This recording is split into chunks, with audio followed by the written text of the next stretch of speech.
राजतिलक का काफिला आज पहुंच चुका है सहरसा।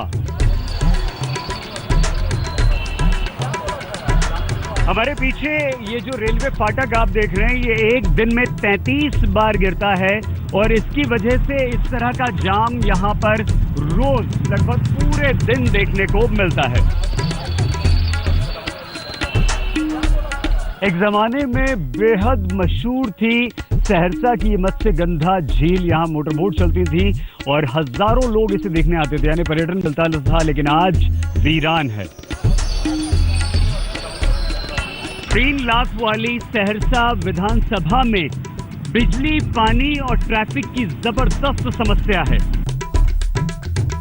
जो सहरसा का विकास करेगा उसी को वोट देना है।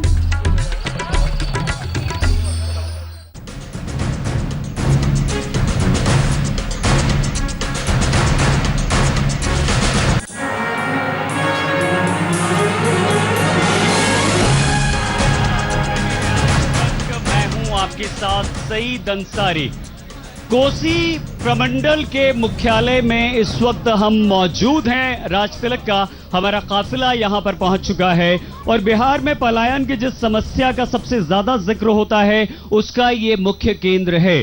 कोसी नदी के किनारे बसा ये शहर सहरसा आसपास के कई जिलों का बैरोमीटर साबित होता है। आज हमारे साथ यहां पर सहरसा की जनता है जो अपने प्रतिनिधियों को सुनने यहां पर आई है कि अगर वो इनसे वोट मांग रहे हैं तो वो क्यों आखिर उनको वोट दें। हम परिचय आपका करवा देते हैं विद्वजनों से, वरिष्ठ नेताओं से। आलोक रंजन जी जो कि बीजेपी के नेता हैं, मौजूदा विधायक हैं। बहुत धन्यवाद आलोक जी। नहीं, ताली बंद हो जाएगी। हमारे साथ अब्दुल गफूर साहब हैं, 15 साल से विधायक हैं। बहुत धन्यवाद गफूर साहब आपका। बहुत आप सुनने आए प्लीज। हमारे साथ एक और प्रत्याशी हैं, उम्मीदवार हैं, सरिता पासवान जी। बहुत धन्यवाद सरिता जी आपका। हमारे साथ धनक लाल मुखिया जी हैं जो कि जेडीयू के जिला अध्यक्ष हैं। बहुत धन्यवाद। हमारे साथ अब्दुल सलाम जी हैं जो कि यहां के सांसद पप्पू यादव जी के पार्टी के नेता हैं और प्रवक्ता हैं। बहुत धन्यवाद आपका सलाम साहब। बहुत धन्यवाद सलाम साहब आपका। जी जी बिल्कुल, जिला अध्यक्ष हैं आप भी। तो हम शुरुआत करें, यहाँ के लोग अपने नेताओं को सुने। हम आपको ये बता दें, निवेदन आपसे ये कर रहे हैं कि आप सवाल बिल्कुल मत पूछिएगा, सिर्फ सुनिएगा कि आखिर ये कहते क्या है और उसके बाद तय कीजिएगा कि आपको इन्हें वोट देना है या नहीं। हम 1-1 मिनट का समय आप सबको देंगे। आप अपनी बात को बहुत अच्छी तरह से रखिएगा। सब 1-1 मिनट जब बोल लेंगे तो आपसे भी निवेदन है आप लोगों से कि भी एक दूसरे को टोके नहीं। और उसके बाद सवाल जवाब का सिलसिला शुरू होगा। उसके बाद आप एक दूसरे से भी सवाल कर सकते हैं और आप भी सवाल कर सकते हैं। लेकिन बिहार की राजनीति में आज तीसरा चरण पूरा हुआ है, मतदान हो चुका है और बीजेपी में एक उथल पुथल सी मची हुई है। शत्रुघ्न सिन्हा एक बार फिर से बोले हैं जब उनसे पूछा गया है कि क्या नीतीश कुमार एक बार फिर से बिहार की सत्ता पर काबिज होने जा रहे हैं, वो मुख्यमंत्री बनने जा रहे हैं। तो आलोक जी आप ध्यान दीजिएगा, उन्होंने कहा खामोश। तो इस खामोशी के आखिर मतलब क्या है, पहले सुन लेते हैं शत्रुघ्न सिन्हा को। ये सब उल्टी सुल्टी बात क्यों करना। मैं तो पॉजिटिव, अभी मैंने कहा मैं पॉजिटिव थिंकर हूं। मैं तो अपने विरोधियों को कभी मैं दुश्मन नहीं मानता। मैं तो अपना विरोधी भी कोई मिल जाएगा तो मैं उसको गले लगाऊंगा। तो किसकी जीत चाहेंगे आप? अरे मैं किस पार्टी में हूं? खामोश। तो हमें हर तरफ से आपने रोका। आप लोग सब गवाह हैं। पहले भी कभी ना बुलाया, कभी ना निमंत्रित किया, ना आमंत्रित किया। कहीं फोटो रखा, कहीं पोस्टर रखा।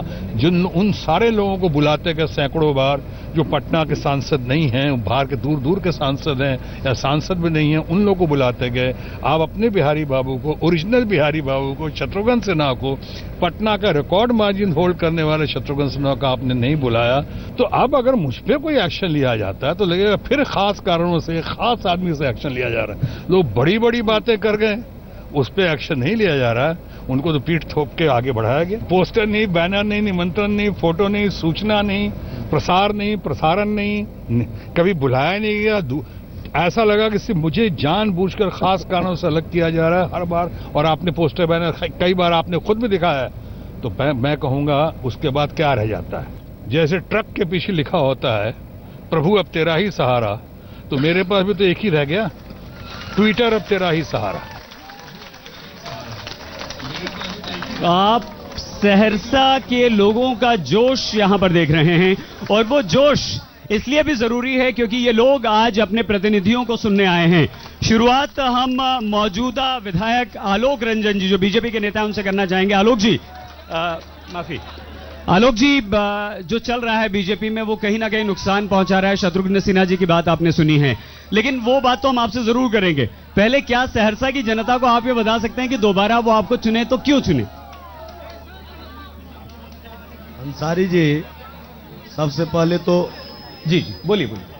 आपको इस कोसी के धरती पर सहरसा की जनता की ओर से आपका अभिनंदन करते हैं, स्वागत करते हैं। बहुत धन्यवाद, बहुत धन्यवाद।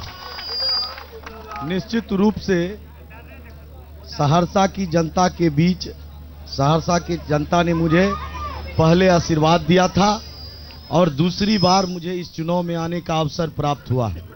जी, मैं जिस सरकार में जिस समय चुना गया था, बड़ी आशा के साथ सहरसा की जनता ने मुझे चुना था और बहुत ही मजबूत इरादे के साथ हम लोग चुन के गए थे कि हम लोग बिहार के विकास के साथ सहरसा का भी विकास कर सकेंगे। लेकिन हमारे ड्राइवर साहब, जिनको हम ड्राइवर बना करके रखे थे, बीच रास्ते में गाड़ी छोड़कर भाग गए और जब बीच रास्ते में गाड़ी छोड़कर भाग गए तो सहरसा की जनता का जो आशा था वह बीच में लटक गया।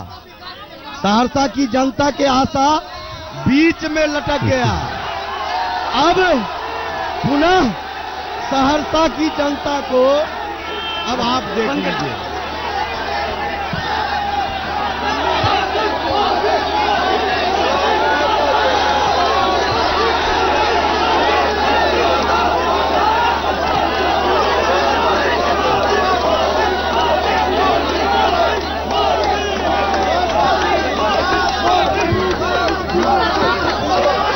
एक आग्रह करेंगे कि आप लोग शांति तो बनाइए। कृपया आप लोग शांत हो जाएं। हेलो, एक बार थोड़ा सुनने दीजिए भाई, सुनने दीजिए। बिहार का नजारा मत बनाइए, यही नजारा बिहार के लोग देख रहे हैं। आप महागठबंधन के लोग नजारा दिखा रहे हैं बिहार की जनता एक को। सेकंड, मत दिखाइए, मत दिखाइए। एक सेकंड दोस्तों आप लोग प्लीज शांत रहें। दोस्तों सर मना कीजिए, आपके लोग हैं, मना कीजिए।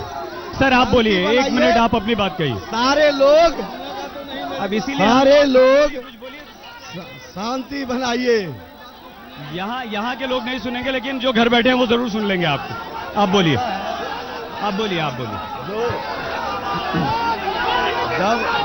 जब सुनना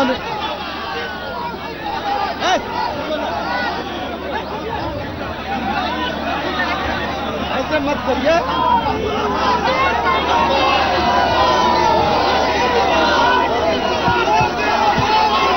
आप बोलिए सर। गफूर साहब आप ये बताइए, हम आपसे निवेदन ये कर रहे हैं कि आपके लोग हैं, आप उन्हें चुप करवा हमारे लोग को हमको रोका क्यों गया? अगर आप अच्छा बोलिए, क्यों रोका गया सर? अपनी बात कहिए। हम अपनी बात कर रहे थे तो मुझे बीच में रोका गया। नहीं, किसी ने रोका, आप बात कीजिए अपनी। हमारा कहना है कि जब आप सुनना चाहते हैं तो पूरी बात को सुनिए कि क्यों दोबारा चुनना चाहते हैं।